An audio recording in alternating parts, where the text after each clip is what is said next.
Bueno, buenas tardes, gracias por estar. Buenos días, seguramente lo almorzaron. Mi nombre es Gerardo Canedo, soy co-líder de OWASP Uruguay junto con Sebastián Pázaro, que debería estar por algún lado acá, y otros colegas, allá está. Hoy les voy a hablar de lo que son seguridad en APIs, en particular sobre el OWASP API Top 10 2023. Les juro que recién andaba.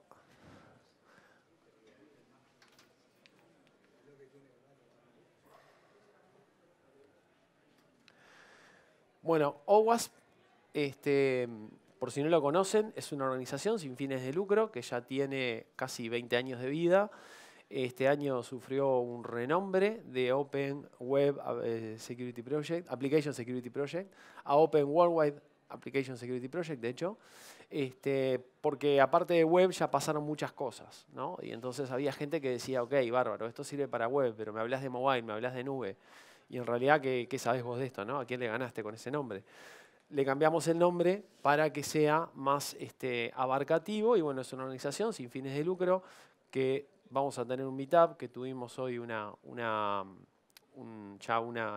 introducción a lo que es seguridad de aplicaciones y los invito a hacerse miembros o acercarse a la organización. Es totalmente libre, gratuita. Intentamos moverlos en Uruguay, hay muchas cosas en el mundo, así que bueno, los invito a unirse a nosotros allí en ese link. Sobre mí, ingeniero en computación, especialista en seguridad informática de Facultad de Ingeniería, de 2022 a 2024, co-líder con Sebastián Pázaro, continuando el trabajo de otros compañeros y esperando que algún otro compañero venga después y continúe nuestro trabajo.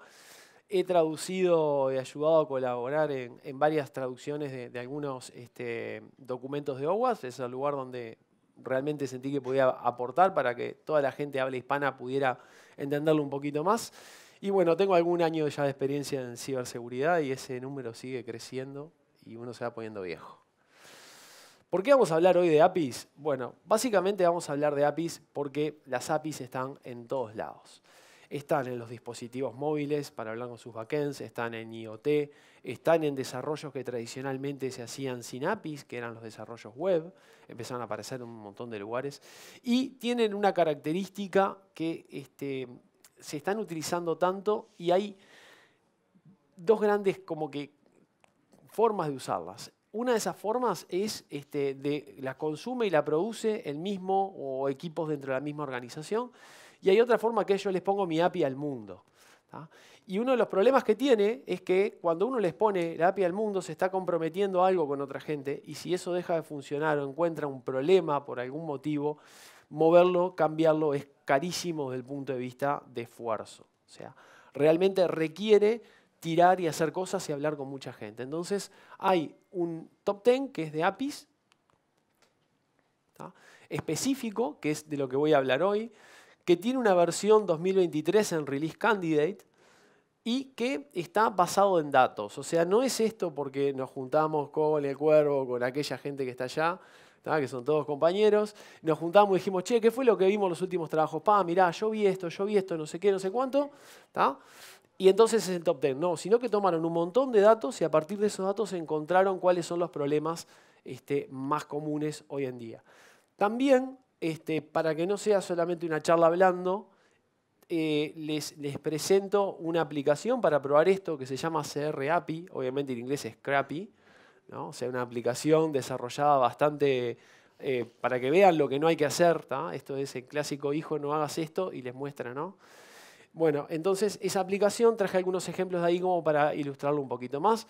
Los invito a descargarla, a leer el top 10, los invito a instalarse esta aplicación, que es relativamente sencilla de instalar, y empezar a probar para entender de qué se trata esto de la seguridad en APIs. Bueno, entonces van a ver que la aplicación de Crappy se ve así, básicamente son un montón de de contenedores corriendo en un Docker y con 2 comandos esto levanta, lo pueden usar, lo pueden matar. Bastante sencillo. Después, la otra cosa que utilicé para hacer las pruebas y que es lo que van a ver en los videos que traje hoy, es un proxy de ataque. En este caso utilicé el Verb, el Community Edition, y que lo que me permite hacer es todo lo que pasa entre esta página web y de lo que está en el servidor. En el medio me meto y puedo hacer, puedo cambiar, y es lo que voy a hacer para mostrarle algunas de las cosas. Entonces voy a ir directamente al top 10 por un tema que tengo 23 minutos para hablar de 10 cosas, así que estiro pulmones y empezamos. El primer problema o la cosa que más se está viendo hoy en día en las APIs es la autorización, el problema de autorización defectuosa a nivel de objeto. También se le puede decir bola, ¿tá? Broken Object Level Authorization, lo pueden encontrar como bola. Es más fácil explicarlo con un ejemplo que con otra cosa. Hoy en día, cuando tenemos, por ejemplo, alguna llamada a un API, que queremos un reporte, como este caso, que quiere un reporte de un mecánico, nuestra aplicación nos permite hacer clic y manda ese pedido al API. Si lo vemos bien ahí, clarito, nos pasa un parámetro que es el reporte ID 6. ¿Por qué el reporte ID 6? Y bueno, porque seguramente antes es un llamado que dice, dame mis autos. Entonces le dieron los autos y ahí dicen, dame los reportes de este auto. Y le dio una lista de 4 reportes. Buenísimo, ahí están los reportes que vos podés consultar. Después tenés por detrás esta API que me va a dar el detalle de esos reportes. Entonces, uno de los parámetros que tiene es el reporte 6. Espectacular. Todo bien hasta acá. ¿Qué pasa cuando tenemos un problema de Broken Object Level Authorization, ¿no? de pérdida de autorización defectuosa a nivel de objeto? Lo que empezamos a hacer es a ese número, que es un 6, le empiezo a cambiar. Si tengo un 6, ¿qué otro número puedo tener? Un 5, un 4, un 3. Si yo tengo un número de cliente 2222398, y bueno, de ahí para atrás es probable que tenga algún cliente. Capaz que para adelante también. Pero la forma de pensarlo es, si yo tengo un número acá, y yo tengo una funcionalidad que puedo utilizar, está bien programado esto de que chequea que yo efectivamente puedo ver ese número y no el anterior. Eso es lo que se trata de esto. Entonces acá básicamente lo que hice fue, utilizando el proxy de ataque, puse una lista, cargué una lista, y le dije, en ese numerito 6, cambiámelo por un montón diferentes. Y así rapidito, sin tener mucho más problema, empecé a sacar los datos de otros. Ese era el 6 que era el mío, el 5 que no era el mío, 4, 3, 2, 1. Y evidentemente para atrás, si ven del 7 para adelante, en este caso no había ningún otro dato. Pero en buen romance lo que hice fue ver qué identificadores estaban utilizando y qué pasa si yo empiezo a iterar sobre esos identificadores. En este caso, el problema es que no hay un control de acceso a nivel de datos. O sea, yo soy un mecánico, puedo acceder al menú de mecánicos, puedo ver los datos de las APIs de mecánicos, pero implícitamente yo puedo ver a los cuales yo estoy asignado. No debería de poder ver los que están asignados a otra persona. Entonces, el control de roles en este caso no funciona. Es un control también por datos. A su vez, muchas veces lo que escuchamos es, buenísimo, ¿cómo podemos romper esto? Bueno, si los valores que yo tengo que cambiar son aleatorios. Entonces, si yo en vez de poner un autonumerado pongo un GUID, un número largo y totalmente aleatorio que tiene una muy buena entropía, también serviría como buena mitigación. Es una buena chance, la realidad es que no siempre pueden poner GUIDs porque a una persona no va a poderse memorizar un identificador que es un GUID fácilmente. Hay casos que sirve, casos que no. Igualmente nada quita que chequen el permiso con respecto a la entidad en la cual están. Y bueno, y lo otro importante es, antes de sacarlo, pruébenlo, ¿no? Es muy sencillo de probar. O sea, esta prueba se puede automatizar muy fácil. No cuesta nada probarla. Es un punto que en el proceso de desarrollo esta prueba se puede realizar con poco esfuerzo y con grandes ganancias, grandes garantías. Vamos por la segunda, pérdida de autenticación. Esta es un poco más difícil de aplicar, de hacer que en aplicaciones web. También está en el top 10. Es todo el mecanismo de autenticación que vamos a hacer. El mecanismo de autenticación es cómo vamos a saber que la persona que está al otro lado es quien dice ser. Muchas veces también acá lo que se ven son como que grandes familias de problemas. Una de las familias de problemas es, yo tengo una aplicación hecha en PWA, tengo todos los APIs, tengo un API, una funcionalidad que me chequea usuario y contraseña, no me mates la aplicación, se me va a apagar, se me apaga la tele. Muévela, muévela. ¿Tenés algo para control o algo? No, pero es la tele.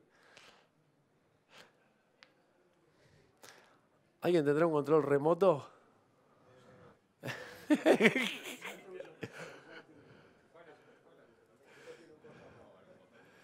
Bueno, mientras tanto sigo hablando yo.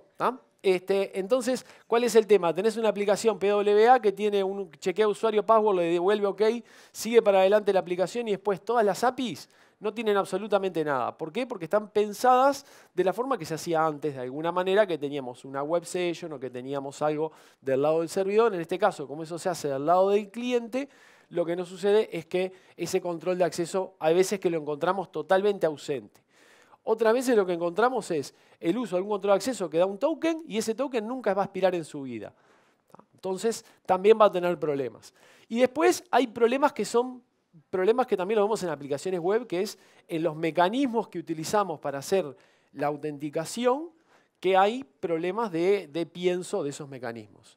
En este ejemplo que tengo acá, que les traje hoy, también de esta CRAPI, lo que tengo es una funcionalidad que me permite hacer el cambio de mi mail. Cambié de mail, entonces estoy autenticado, cambio mail, allá lo pueden ver, si no también, que están las otras dos. Y lo que es, pongo el mail nuevo y me manda a buscar un nuevo correo, a cambiar mi correo electrónico. Cuando yo miro esa API por atrás, tiene un problema de diseño, que es que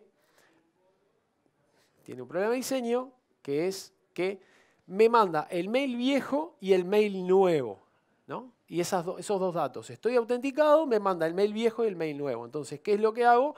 Pongo el mail como mail viejo, el mail viejo de otro usuario, y le mando el mail nuevo, un mail que yo, atacante, puedo controlar. Entonces, lo que le estoy haciendo es forzándole a otro usuario a cambiarle el correo.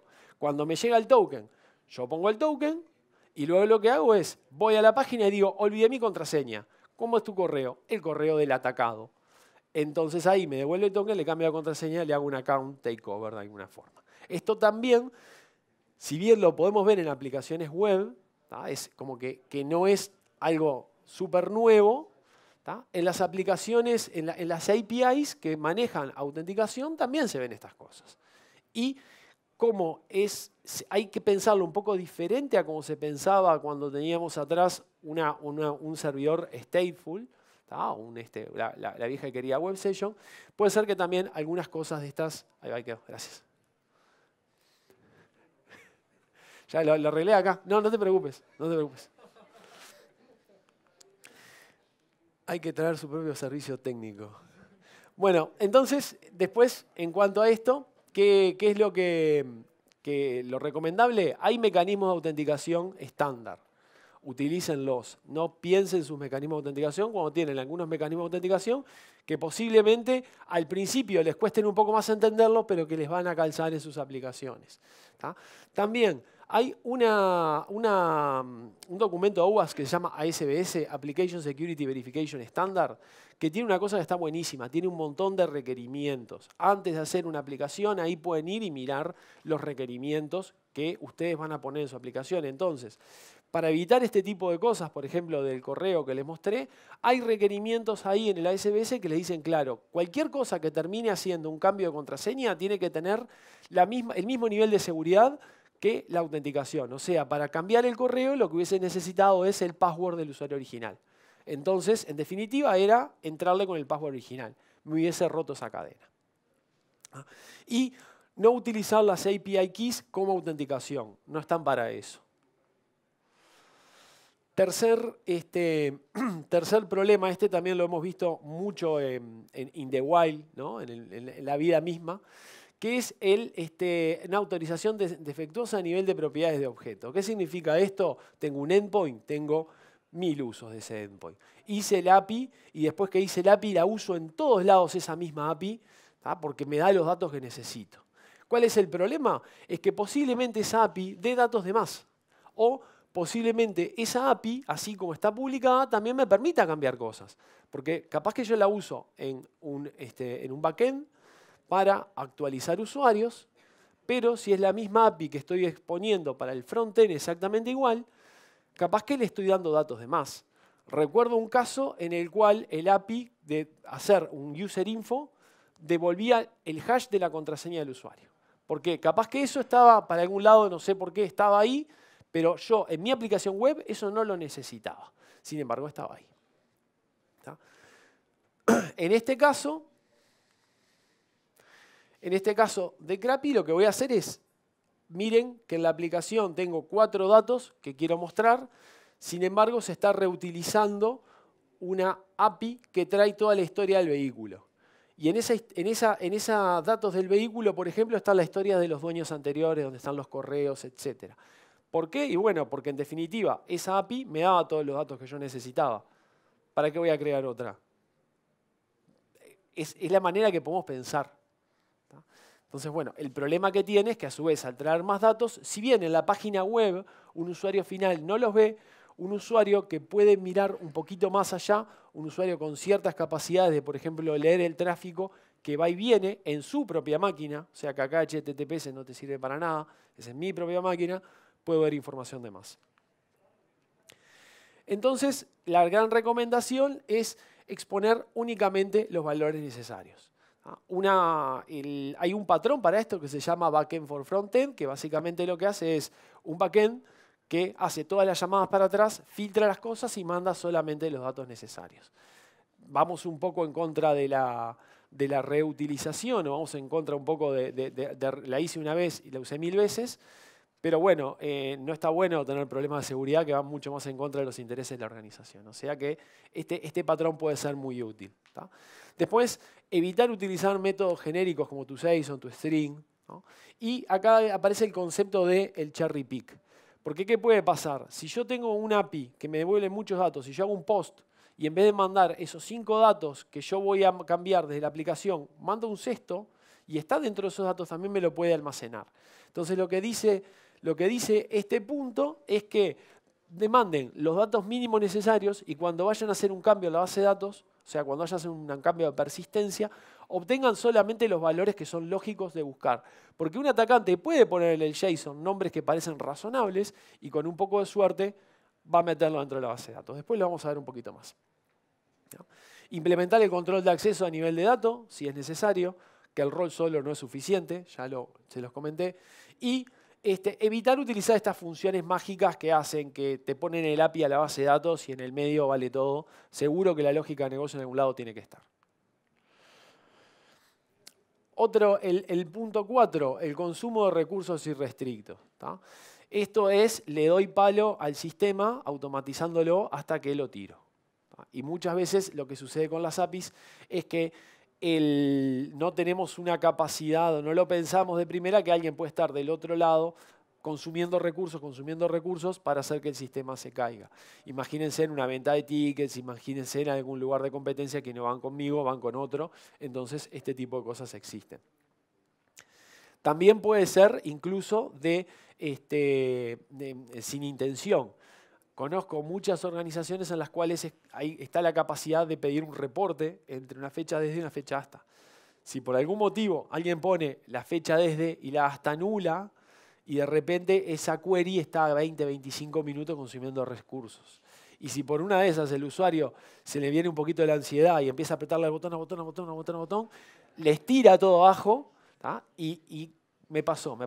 O sea, después aprendemos, ¿no? Le ponemos desde hasta y cuando se quejan que es mucho, que no nos permitimos tanto tiempo, lo veremos. Bueno, lo importante cuando tienen este tema de estas APIs es limitar un poco el consumo de estos recursos. Hay tecnologías en la nube, como son funciones Lambda, por ejemplo, que pueden ayudar mucho a este tema cuando tienen una gran carga y que efectivamente es algo que tienen que soportar. ¿Tá? Después pueden definir límites de consumo por API, de clientes por APIs.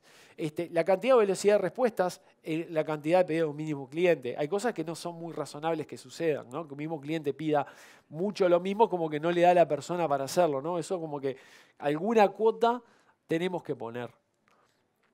Y después, como le decían, validar que las precondiciones de ese pedido que sean razonables. Que los parámetros que nos están pasando sean parámetros razonables antes de empezar a consumir recursos de cómputo. Autorización defectuosa, vamos con el 5, a partir de a nivel de función. ¿Qué es esto? Esto es lo siguiente, cuando alguien inventó REST, se supone que inventó diciéndole, porque yo tengo un endpoint, entonces si hago el put, quiero que haga tal cosa, el post tal cosa, el delete tal cosa, el get tal cosa, ¿no? Y entonces es como que uno, a partir de lo que ve, más o menos tiene que serle intuitivo de cómo van las cosas. Entonces, esto, ¿qué es lo que sucede? Que a partir de un API en particular, un atacante adivina qué más debería estar ahí. Que en definitiva es un poco lo que queríamos cuando inventamos las API, ¿no? Que fuera intuitivo qué es lo que tengo que hacer allí. Entonces en el video, lo que hago en este caso es, hay un API que lo que hace es, me trae todos los registros de componentes para vender, ¿no? Entonces se llama, creo que, Products. Tira un pedido, me trae la lista de productos, ¿no? Utiliza el método get. Entonces, mi gran pregunta acá es, ¿qué pasa si empiezo a jugar con eso? Pruebo con un options, me dice que hay un método post, por ejemplo. Mirá qué interesante, el método post, por lo general, lo que hace es cambia cosas. Después de todo, estamos en REST, ¿no? Le voy a decir que voy a tirar un pedido que es un JSON. Y yo ya había hecho un poquito de análisis, que lo que hice fue saqué los datos que me traía de originalmente y los puse, los pegué, porque debe ser el mismo formato, ¿no? El formato que me devuelve y el formato que tengo que mandar es muy parecido. Entonces lo que hago acá es un post a ese mismo endpoint con un precio, incluso me hice acá el rehacker y le puse de precio menos 100. Porque así cuando compro, me pagan. ¿Tá? Ríanse. Capaz que pasó alguna vez. Entonces, no lo voy a ni a confirmar ni a negar. Bueno, pero acá, utilizando ese endpoint que lo que necesitaba hacer era devolverme una lista, bueno, también tenía el post. Y capaz que en la descripción del OpenAPI, que podemos pensar que no es necesaria en este caso, ¿no? Porque yo hago mi frontend y hago mi backend, ¿para qué voy a poner el OpenAPI? Como que no estaría bueno. Pero supongámonos que está en la descripción, ese método no está, pero la ejecución existe. Entonces, eso es a lo que va este punto. O sea, jugamos con el método que estamos usando.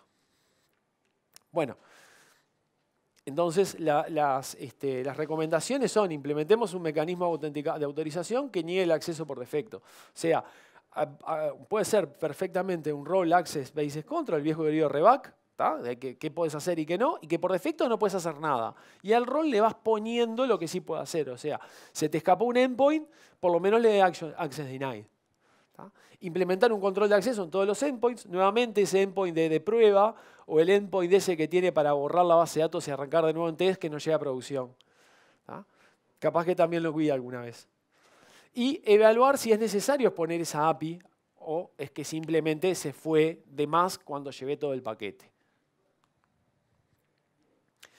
Server-side request forgery, es el 6. Tengo 5 minutos para hacer 4. Así que vamos arriba. ¿10?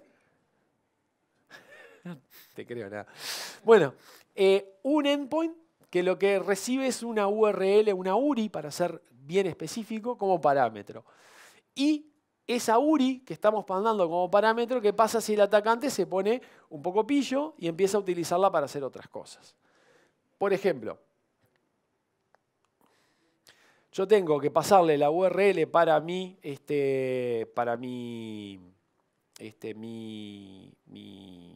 carita, ¿no? La hormiga atómica que estaba por ahí. Entonces, eso es lo que espera que le pase, una URL con una imagen. Pero ¿qué pasa si yo en vez de eso le mando un localhost 8080? Capaz que tengo un poco de suerte y me empieza a consumir cosas dentro de la propia aplicación. ¿O qué pasa si le pongo file, // /etc/host? Capaz que tengo todavía un poquito más de suerte y me empieza a traer cosas del file system, ¿no? Eso es a lo que va cuando podemos hacer un server-side request forgery. Y lo que estamos haciendo es obligando al servidor a iniciar una conexión hacia otro lado. Hay veces que esas conexiones mandan datos y hago que me mande a mí pedidos y yo obtengo de ese pedido que hace por detrás información importante. Hay veces que logro que descargue cosas que a mí me sirven, que estén en el servidor para un ataque, etc. Pero en esencia no es muy diferente a lo del top 10 de la web, que es obligo al servidor a hacer pedidos hacia afuera arbitrarios yo como atacante.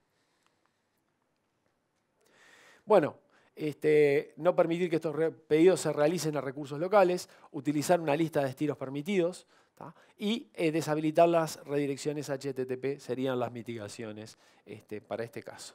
También, bueno, importante verificar el tipo de contenido retornado por el pedido. Si yo tengo una URL que es para imágenes y el contenido, el content type que me devuelve es texto, bueno, capaz que no lo tengo que mostrar, tengo que dar un error y caerme porque no estoy hecho para mostrar texto, yo muestro imágenes.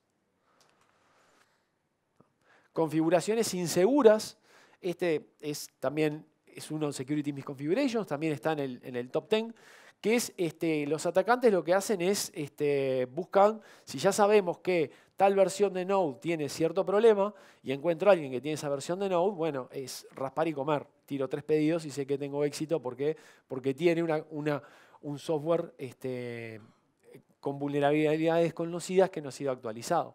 Si tenemos configuraciones inseguras, un API con HTTP, tenemos archivos de más dentro de esa propia API, capaz que hasta los códigos fuentes, una configuración hace que me devuelva los códigos fuentes si se los pido. Bueno, todo ese tipo de problemas son vistos y son utilizados por los atacantes y están en varios lugares, se ven bastante común. Y se puede dar una cosa a todo nivel desde stack tecnológico, ¿no? Puede darse desde el servidor web, del sistema operativo, una configuración que tiene el sistema operativo, un SSH con root, hasta la aplicación que la clave de cifrado que se va a utilizar es una clave por defecto. Como un ejemplo acá de Crappy, lo que había es, hay un archivo que es .env, que es bastante común de que exista, que puede ser que sea el ambiente de producción, los distintos ambientes. Bueno, ¿qué pasa si se lo pido al servidor? Si me lo devuelve, bárbaro, estaba. Si no me lo devuelve, bueno, es lo que esperaba. En este caso, obviamente, como es una aplicación para pruebas, estaba el .env y ahí estaba, bueno, toda la información de usuarios, password, etc. Nótese que le dicen PowerShell, ¿no? Tuve que mirar para hacerlo en PowerShell. Mantener el acceso, bueno, mantener el software actualizado, no es joda. Si no actualizan su software, van a estar en problemas si no hoy es mañana. Implementar HTTPS, esto ya es sumamente conocido, no voy a entrar mucho más en detalle. Y después, lo que sí es importante es realizar un hardening, un endurecimiento de lo que van a utilizar.